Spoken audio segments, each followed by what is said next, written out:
បាទបងប្អូនជួបគ្នាជាថ្មីម្ដងទៀតបាទបងប្អូនថ្ងៃនេះខ្ញុំមានប្រធានបទពីគោដដាលទេបងប្អូនដោយសារតែយើងជាអ្នកស្រែចម្ការគ្មានអីក្រៅពីគោទេបងប្អូនបាទអញ្ចឹងខ្ញុំចង់លើកពីការ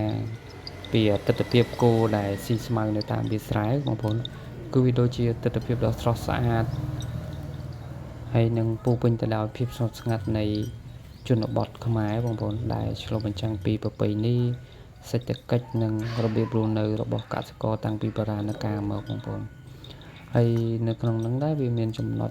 សំខាន់ដែលតកតងនឹងសកម្មភាពបាទបងប្អូនបន្ទាប់ពីរដូវច្រូតកាត់រួចធម្មតានៅតាមស្រែឬក៏ភ្លឺស្រែវាមានស្មៅដុះនៅតាមវាលស្រែឬក៏ជាចិញ្ច្រាំងស្រូវអញ្ចឹងណាបងប្អូនដែលសល់ពីច្រូតអញ្ចឹងគឺជាប្រភពចំណីអាហារដល់មានឲ្យជារសនិង free សម្រាប់សត្វពាហនៈណាបងប្អូនហូប free ដូចមនុស្សយើងអញ្ចឹងវាជាទំនាក់ទំនងរវាងកសិករនិងសត្វស្រុកការខ្វៀលគោតាមវាលស្រែវាជាពេលវេលាដល់ដែលកសិករឬក្មេងៗនៅតាមជនបទយកគោទៅ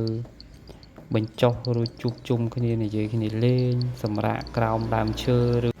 ហើយនៅក្នុងនឹងដែរបងប្អូនបើយើងនិយាយពីផលប្រយោជន៍នៃដល់ដីស្រែវិញនៅពេលដែលគោដើរជាន់នឹងជុះលាមកនៅលើវាលស្រែវាបានជួយជ្រោយដីនិងផ្ដល់ជាជីធម្មជាតិ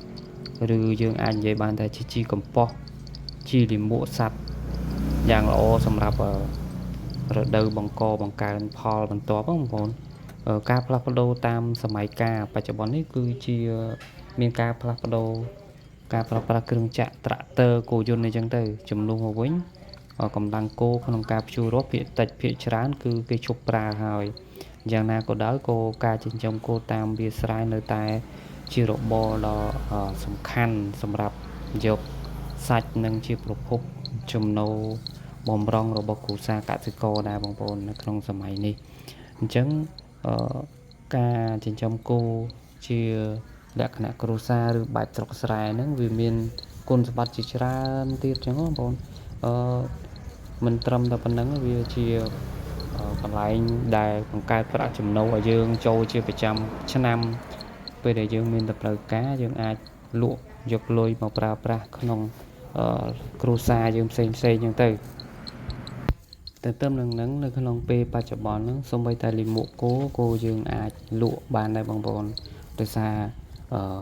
ម្ចាស់គេអ្នកធ្វើចំការធំជាលក្ខណៈខ្នាតធំគេត្រូវការលាមកគោគេយកទៅធ្វើជាជីធម្មជាតិលាយជាជីកំប៉ុស្តសម្រាប់ផលិតជាជីកំប៉ុស្តលក់ឲ្យយើងអ្នកធ្វើស្រែចម្ការវិញអញ្ចឹងណាបងប្អូនអញ្ចឹងមានន័យថាវាមានតម្លៃជាងពីមុនលាមកគោគឺភាគច្រើនបងប្អូនកសិករយើងយកបោះចោលអត់សូវបានផលទេ